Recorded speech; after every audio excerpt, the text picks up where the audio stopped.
ഇത്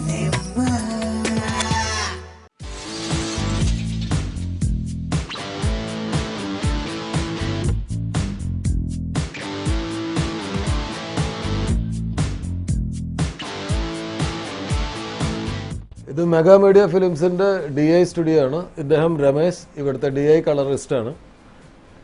DI എന്താണെന്നുള്ളത് നമ്മൾ കഴിഞ്ഞ എപ്പിസോഡുകളിൽ വളരെ വിശദമായിട്ട് പറഞ്ഞിട്ടുണ്ട്.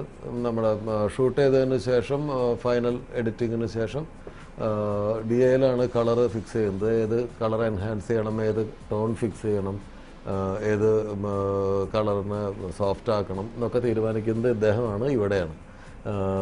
മുൻപ് നമ്മൾ പറഞ്ഞല്ലോ, മുൻപ് ഗ്രേഡിംഗ് എന്നൊക്കെ പറഞ്ഞിട്ടുള്ള സിസ്റ്റമായിരുന്നു ഉപയോഗിച്ചുകൊണ്ടിരുന്നത്. അതിൻ്റെ പല ഘട്ടങ്ങളും നമ്മൾ നേരത്തെയുള്ള എപ്പിസോഡുകളിൽ കണ്ടിട്ടുണ്ട്. ഇവിടെ DI എന്ന് പറയുന്ന പ്രോസസ്സ് സാധാരണഗതിയിൽ ബോംബെയിലാണ് ചെയ്തുകൊണ്ടിരുന്നത്. ഇപ്പോൾ ഈ അടുത്ത് മദ്രാസിൽ, ചെന്നൈയിൽ അതിനുള്ള സൗകര്യങ്ങൾ ജെമിനി ലാബിൽ വന്നു.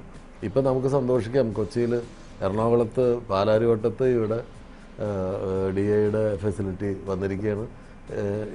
ഇവരുടെ ക്യാമറകളെക്കുറിച്ച് നമ്മൾ നേരത്തെ കണ്ടു. ആ ക്യാമറ അതിൻ്റെ ഒരു പാക്കേജ് സിസ്റ്റത്തിൽ ഇവിടെ ക്യാമറ ഷൂട്ടിങ്ങിന് ക്യാമറയും ലെൻസുകളും, അത് കഴിഞ്ഞാലുള്ള എഡിറ്റിംഗ് പർപ്പസ് സൗകര്യങ്ങൾ, അത് കഴിഞ്ഞാൽ DI സൗകര്യങ്ങളൊക്കെ ഒരു കോംപ്ലക്സിനുള്ളിൽ ഏർപ്പെടുത്തിയിരിക്കുകയാണ്. DI ഇവിടെ ചെയ്യാൻ പറ്റുമെന്നുള്ളത് മലയാളികൾക്ക് വളരെയധികം സന്തോഷിക്കാവുന്ന ഒരു കാര്യമാണ്. ബജറ്റ് ഒതുക്കുന്നതിൽ, കൺട്രോൾ ബജറ്റിൽ ഒരു സിനിമ പ്ലാൻ ചെയ്യുമ്പോൾ ഇത് വളരെ ഹെൽപ്ഫുള്ളാണ്. ഇവിടെ തന്നെ എല്ലാ സൗകര്യങ്ങളും ഉണ്ട്, നല്ലൊരു തിയേറ്ററുണ്ട്, നല്ല രസമുണ്ട് കാണാൻ.